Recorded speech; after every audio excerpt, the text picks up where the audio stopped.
हाय, मेरा नाम ऐश्वर्या जैन है और यूपीएससी द्वारा कंडक्टेड इंडियन इकोनॉमिक सर्विसेज 2020 में मेरा 5th रैंक आया है। डेली नॉलेज ट्रैक के माध्यम से मैं अपनी प्रेपरेशन जर्नी आपके साथ शेयर करना चाहती हूँ। तो जर्नी शेयर करने से पहले मैं अपने बारे में थोड़ा सा इंट्रोडक्शन दे देती हूँ। मैं दिल्ली से हूँ और मैंने अपना bachelors in economics Delhi university के इंद्रप्रस्था कॉलेज फॉर वुमेन से किया था, जिसके बाद मैंने एमए इन इकोनॉमिक्स किया है जवाहरलाल नेहरू यूनिवर्सिटी से। उसके बाद मैंने कुछ टाइम के लिए एज अ रिसर्च एसोसिएट काम किया, but I switched to teaching at Delhi University as an assistant professor in economics.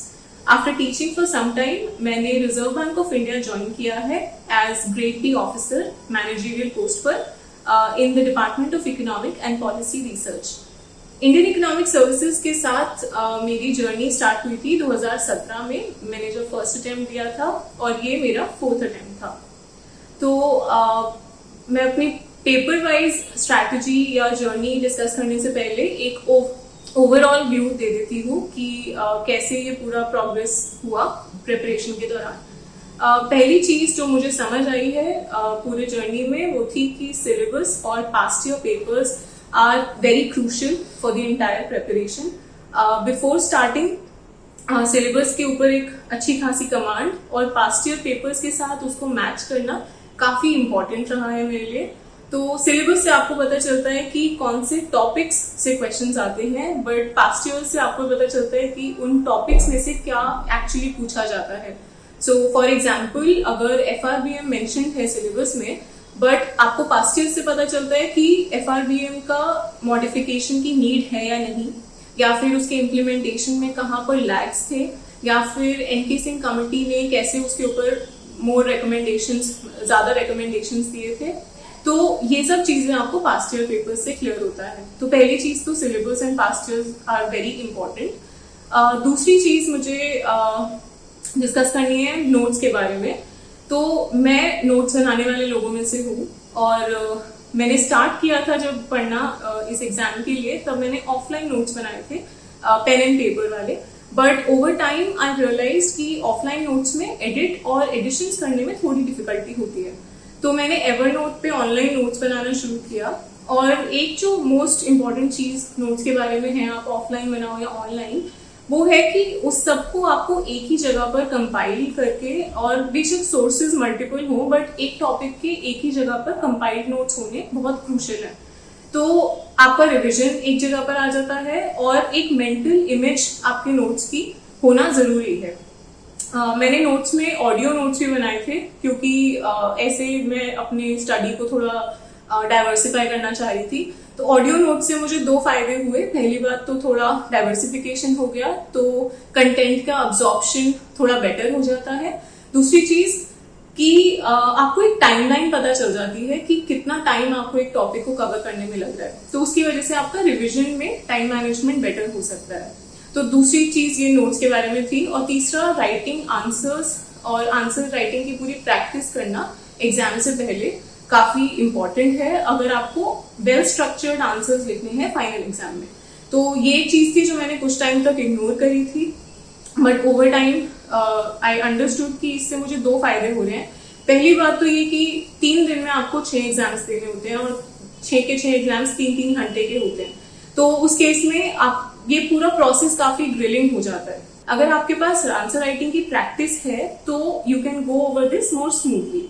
दूसरी चीज मुझे जो आंसर राइटिंग से फायदा हुआ वो ये था कि आपको एक्चुअली पता चलता है कि कौन से टॉपिक में आपके पास कंटेंट मिसिंग है, या फिर कौन से टॉपिक में आपने जो पढ़ा है वो उतना सफिशिएंट नहीं है according to the questions which were asked. So हम जब पढ़ते हैं कोई टॉपिक, तो हमें जो हम जिस पार्ट के साथ कंफर्टेबल होते हैं ऑलरेडी, हम उसी को रिपीट करते रहते हैं, रिवाइज करते रहते हैं। लेकिन जब आप उसका आंसर लिखने बैठोगे तो रियलाइज होता है कि अच्छा, ये वाला पोर्शन लैकिंग है। तो इस वजह से मेरा प्रेपरेशन ओवरऑल इम्प्रूव हुआ through answer writing. So in the overall strategy I would say, first of all your syllabus and the past year papers are very important. Secondly, note making अगर होती है तो compilation and revision are very crucial. And lastly, this answer writing has changed and improved my overall scores a lot. So this was the overall strategy. I'll come to the paper wise approach for that I followed. तो paper आपके 6 papers हैं, 800 marks के economics के papers होते हैं और 200 marks के general studies and general English का कंबाइंड है। तो पहले जनरल इंग्लिश की बात कर लेते हैं। जनरल इंग्लिश में एक बहुत ही सेट पैटर्न है, हर साल उसी के अकॉर्डिंग क्वेश्चंस होते हैं। एक प्रीसी राइटिंग है, एक एसे राइटिंग है, एक पैराग्राफ राइटिंग होती है, कुछ सेंटेंस करेक्शंस होते हैं और कुछ वोकैबुलरी बेस्ड सेंटेंस फॉर्मेशंस होते हैं। तो आप सब कुछ तो ऐसे नहीं प्रिपेयर कर सकते बिकॉज इट्स अ लैंग्वेज, लेकिन कुछ चीजें इसमें जो प्रिपेयर हो सकती हैं वो ये है कि एसेज के पास्ट ईयर के बेसिस पर कुछ थीम्स नोटिस कर सकते हैं, जैसे generally education, women empowerment, health, life of differently abled people and sports. ये कुछ रिपीटेड थीम्स हैं, तो इनके अराउंड एक स्टैंडर्ड मटेरियल प्रिपेयर किया जा सकता है, जैसे कोट्स, एनेक्डोट्स। और इस स्टैंडर्ड प्रिपरेशन के साथ अगर जाएंगे तो थोड़ा स्ट्रक्चर बेटर होता है इससे का, ऐसा मुझे अपने केस में फील हुआ है। सो ऐसे में आपका एक बेटर स्ट्रक्चर हो सकता है उस केस में। दूसरी चीज है कि प्रीसी राइटिंग का एक स्पेसिफिक टेक्निक होता है, how to reduce the passage into 1/3 of the word limit. तो वो आप जरूर एक बार देख कर जाएं एग्जाम में, कि गूगल से मैंने तो देखा था और 1-2 प्रीसी लिखकर प्रैक्टिस कर लिए थे, तो उससे चीजें काफी आसान हो जाती है। देन कम्स जनरल स्टडीज का पेपर। ये 100 मार्क्स का पेपर होता है। तो 100 मार्क्स को 20 क्वेश्चंस में बांटा जाता है और ये 20 क्वेश्चंस को 4 सेक्शंस में डिवाइड किया जाता है। एक सेक्शन हिस्ट्री का होता है जिसमें करंट अफेयर्स का कोई रोल नहीं है, तो इसके लिए मैंने मॉडर्न हिस्ट्री पढ़ी थी बिपिन चंद्रा से। स्पेक्ट्रम की जो समरी शीट होती है हर चैप्टर के एंड में, वो भी काफी हेल्पफुल होती है। एंशिएंट और मिडिएवल हिस्ट्री के मैंने कुछ स्पेसिफिक टॉपिक्स जो मुझे लगा कि पास्ट ईयर्स में बार बार दिख रहे हैं, वो मैंने एनसीईआरटी से कवर कर लिए थे। तो हिस्ट्री का ये था। इसके अलावा एक ज्योग्राफी और एक पॉलिटी का सेक्शन होता है। इन दोनों में ही मैंने एनसीईआरटी से एक बेसिक अंडरस्टैंडिंग ले ली थी, लेकिन उसके अलावा जो क्वेश्चंस होते हैं वो जनरली करंट अफेयर्स से रिलेटेड होते हैं। जैसे अगर फॉरेस्ट फायर्स न्यूज में रहा या फिर ग्लोबल वार्मिंग तो न्यूज में जनरली रहता है, तो ये टॉपिक्स के अराउंड क्वेश्चंस आने का ज्यादा पॉसिबिलिटी है। ज्योग्राफी के अंदर करंट अफेयर्स का थोड़ा ओरिएंटेशन रहता है। सिमिलरली अगर इलेक्शंस हुए हैं कंट्री में या किसी पर्टिकुलर स्टेट में और न्यूज में बहुत कुछ रहा है, तो इलेक्शन कमीशन से रिलेटेड क्वेश्चंस आने के चांसेस है पॉलिटी में। तो मैंने क्लास 11th की NCERT which is political theory, उससे एक बेसिक अंडरस्टैंडिंग ले लिया था और उसके अलावा लक्ष्मीकांत के कॉन्स्टिट्यूशनल बॉडीज से रिलेटेड कुछ जो चैप्टर्स हैं वहां से पढ़ाई की थी और इनके सारे नोट्स एक जगह कंपाइल कर लिए थे, क्योंकि ये मुझे लगा कि रिपीटेडली पूछे जा रहे हैं। Then comes your last section, Indian economy and current affairs related.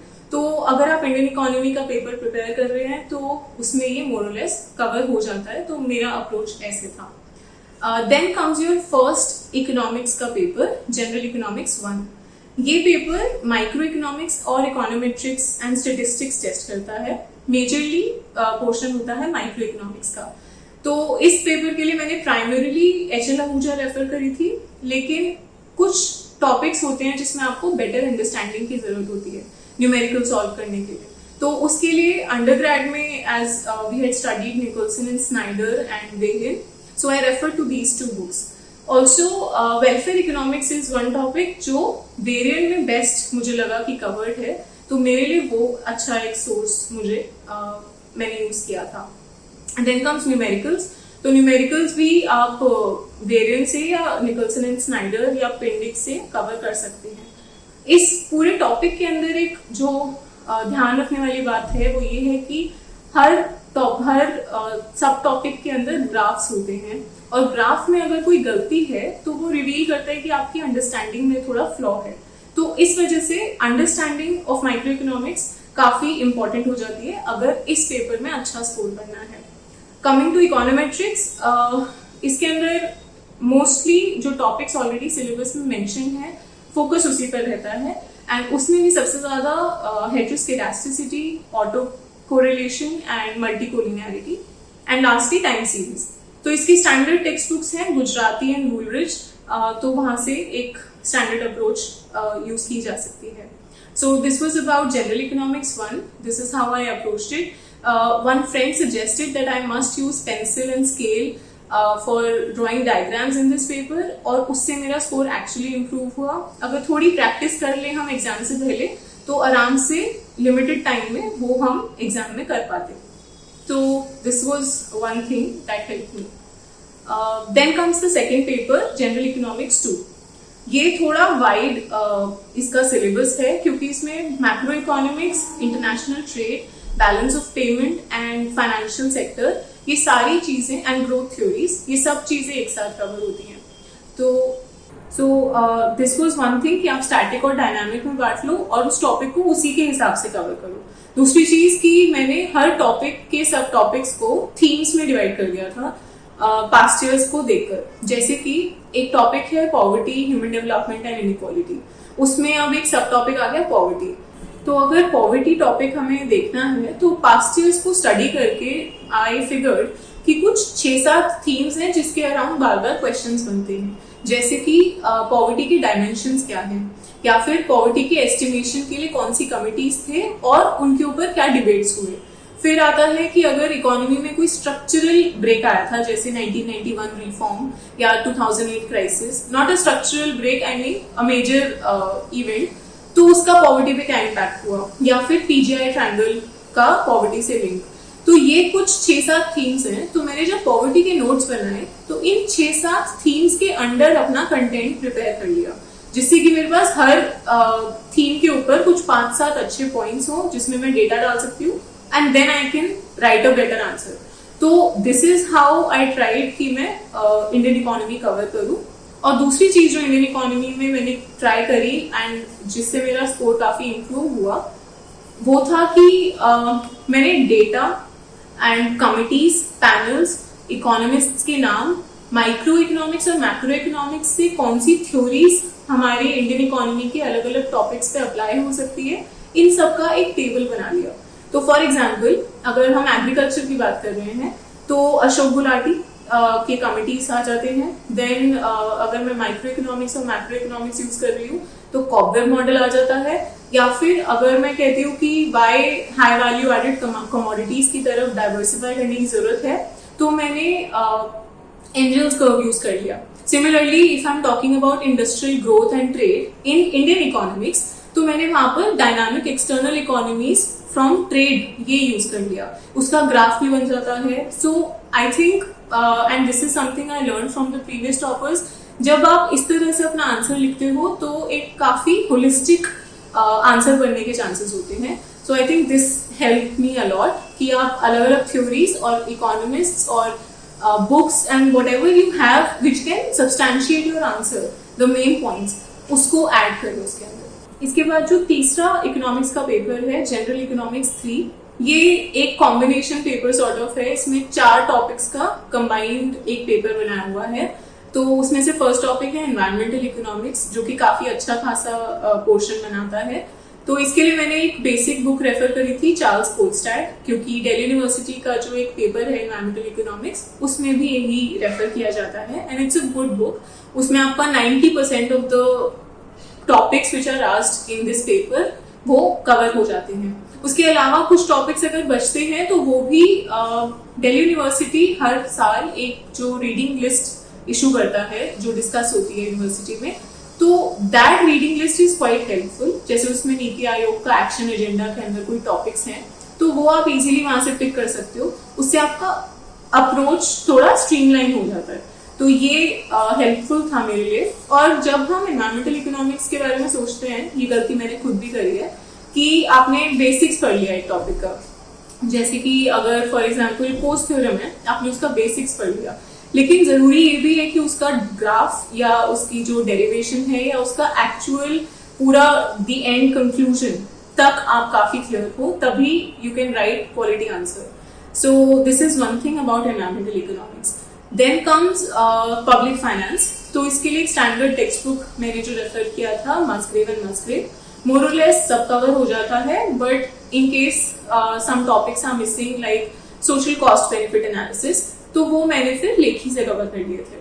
So this was public finance. Then industrial economics के साथ ये कि उसके काफी सारे टॉपिक्स तो माइक्रो इकोनॉमिक्स में कवर हो जाते हैं.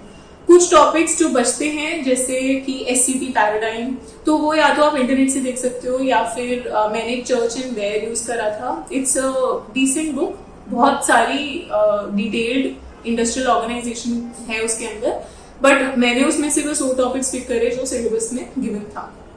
सो दिस वाज जनरल इकोनॉमिक्स 3। इसके अलावा इसमें एक और टॉपिक होता है स्टेट एंड प्लानिंग। तो इंडियन इकोनॉमिक्स का एक टॉपिक ऑलरेडी है प्लानिंग एंड डेवलपमेंट, वो अगर प्रिपेयर करते हैं तो इसका प्रेपरेशन थोड़ा बहुत हो जाता है। उसके अलावा जो डेफिनेशंस हैं या कुछ फ्लो चार्ट्स हैं, that I pick from internet. So this was my approach towards general economics 3। Then comes Indian economy, जो कि इट्स ह्यूज पेपर, उसमें काफी सारे टॉपिक्स हैं, हर टॉपिक के सब टॉपिक्स हैं, और क्योंकि सब कुछ थ्योरेटिकल है तो मुझे खुद काफी स्ट्रगल हुआ है इस पेपर के साथ, क्योंकि आपको बहुत चीजें याद रखनी पड़ती हैं। आप उसको जब एग्जाम में लिखोगे तो वो ऐसा लिखा होना चाहिए कि सामने वाला उसे पढ़ना चाहिए, तो इसलिए मैंने इसके साथ काफी स्ट्रगल किया। Finally the approach I used was that first of all मैंने टॉपिक्स को 2 पार्ट्स में डिवाइड किया, स्टैटिक और डायनामिक। तो हर टॉपिक का कुछ स्टैटिक पोर्शन होता है, कुछ डायनामिक पार्ट्स होते हैं। एग्जाम्पल के तौर पे again if I take 1991 reforms for example, तो अब 1991 रिफॉर्म्स के क्या कैरेक्टरिस्टिक्स थे, वो क्यों लाया गया था, उसके कॉजेस क्या थे, ये तो पास्ट में है तो ये फिक्स्ड है। उससे 90s में ग्रोथ पे क्या इम्पैक्ट करा वो भी फिक्स्ड है, but what happened after 30 years of these reforms या फिर उससे करंटली ट्रेड पे क्या इम्पैक्ट है, ये सब डायनामिक पोर्शन है जो कि करंट अफेयर्स यूज करेगा। What helped improve my answers was that I started writing in point wise format, और जो भी सब टॉपिक्स होते थे मेरे आंसर के अंदर, मैं उनके ऊपर एक बॉक्स बना देती थी जिससे कि पढ़ने वाले के लिए आसान हो जाए वो देखना, और जो भी इम्पोर्टेंट एस्पेक्ट है आंसर का वो हाईलाइटेड फॉर्म में देख पाए। तो दिस वाज इंडियन इकोनॉमिक्स। फिर अब क्योंकि मेरी जर्नी इंडियन इकोनॉमिक सर्विसेज के साथ थोड़ी लंबी रही है, तो मैंने पूरे प्रोसेस में काफी गलतियां करी है, कुछ चीजें सीखी है, तो वो मिस्टेक्स मैं बताना चाहूंगी और कैसे उस पर इम्प्रूवमेंट कर पाई वो भी बताना चाहूंगी। सबसे पहली चीज ये है कि जब आपकी प्रेपरेशन थोड़ी प्रिलिमिनरी स्टेज में होती है तो हम बहुत घबराते हैं पास्ट ईयर्स देखने से, क्योंकि पास्ट ईयर्स देखेंगे उसमें दिखता है कि ये वाला टॉपिक नहीं आता, वो नहीं आता, या ये क्वेश्चन सॉल्व नहीं हो रहा, तो दैट रियली स्केयर्स अस, और that used to scare me also. But over time I realise कि उसके बिना कुछ होने भी नहीं वाला है, तो आप उस पर वर्क करते हो। And there was this one thing which a previous topper I think 2 years ago, rank 2 from civils, he suggested that what we can do is that if you study one topic, तो आप उस topic से related जो भी past years में है वो question उठाकर एक बार उनको लिखने की प्रैक्टिस करो, जिससे कि आपको एटलीस्ट एक टॉपिक में श्योरिटी हो जाएगी कि इसमें मुझे ये आता है और ये नहीं आता। तो बहुत जरूरी है कि you face your fear, you see the past years, you try to solve them. So that is one that I learn. Secondly, मैं शुरू में पैराग्राफ फॉर्म में आंसर्स बहुत लिखती थी, but over time I realise कि मैं खुद भी वो नहीं पढ़ना चाहूंगी, तो पॉइंट फॉर्मेट में आंसर्स लिखना बहुत जरूरी हो जाता है अगर उसको रीडेबल बनाना है। Also, I did not practice answer writing a lot in my initial attempts, which is why final exam में जितना भी information है उसको पेपर पे उतारना काफी डिफिकल्ट हो जाता है। अगर आपने आंसर राइटिंग किया हुआ है तो आपके पास बेटर स्ट्रक्चर्ड आंसर्स होंगे already in your brain to be able to replicate in the final exam. That's one. Also जब आपकी प्रेपरेशन थोड़ी सी कमजोर होती है तो हम डिस्क्रिप्टिव वाले क्वेश्चंस चूज कर लेते हैं। जैसे अगर मेरे पास मंडल फ्लेमिंग मॉडल और फ्यूचर्स एंड ऑप्शंस ट्रेडिंग का क्वेश्चन है जो कि इंडियन इकोनॉमी से रिलेटेड है, इन दोनों के बीच में अगर चॉइस है तो मैं सेकंड वाला चूज कर लेती अगर मेरा मंडल फ्लेमिंग अच्छे से प्रिपेयर नहीं है। बट दैट्स द थिंग कि जो कोर स्टैटिक पोर्शंस हैं आपके सिलेबस में, अगर उसका अच्छी कमांड होगी तो आप you more likely to select the technical ones, और उससे आपका स्कोर मैक्सिमाइज होने के चांसेस बढ़ जाते हैं। So that was one. And finally I will say that it's an ecosystem this whole exam, कि देयर इज अ सिलेबस, कुछ पास्ट ईयर्स हैं, एक minimum threshold level of preparation है, और आंसर राइटिंग है, और उसका एक रिव्यू है। अगर हम इस इकोसिस्टम से बाहर रहकर सोचे कि ये ठीक रहेगा So that did not help me, and become a part of the ecosystem, and it really works out. So that was all. That was my approach and my journey. I hope this was helpful to somebody. And thank you to DKT for providing this platform.